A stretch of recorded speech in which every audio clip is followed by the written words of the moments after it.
Visakhapatnam sub ఇన్స్పెక్టర్ని అంటూ యువతిని నమ్మించి నయవంచన చేసిన నకిలీ పోలీసు ఘటన విశాఖలో తెరపైకి వచ్చింది. కులం పేరు మార్చుకొని దళిత యువతిని ఓ నకిలీ ఎస్ఐ పెళ్లాడాడు. తాను దళిత వర్గానికి చెందిన వాడినని, ఎస్ఐగా పనిచేస్తున్నానని నమ్మించి పెళ్లికి 13 లక్షల రూపాయలు కట్నం తీసుకున్న రామచంద్రరావు తాను విశాఖ సిటీలో పోలీస్ శాఖలో విధులు నిర్వహిస్తున్నట్లు నకిలీ ఐడి కార్డులు సృష్టించిన కేటుగాడు. పోలీసుల యూనిఫామ్ కూడా వేసుకొని యువతిని, ఆమె బంధువులను కూడా నమ్మబలికించి ఘరానా మోసగాడుపై సదరు యువతి పోలీసులకు ఫిర్యాదు చేసింది.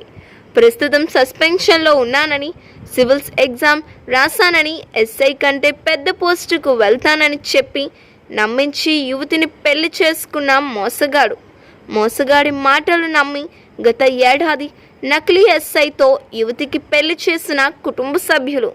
ఏడాది అయినా ఉద్యోగం రాకపోవడంతో అనుమానించి ఆరా తీసిన భార్య నకిలీ పోలీసుగా తప్పుడు కులంతో నమ్మించి పెళ్లి చేసుకున్నట్లు గుర్తించిన యువతి, ఆమె కుటుంబీకులు కంచర్పాలెం పోలీస్ స్టేషన్లో ఫిర్యాదు. నిందితుడిపై పలు సెక్షన్ల కింద కేసు నమోదు చేసి అరెస్ట్ చేసిన పోలీసులు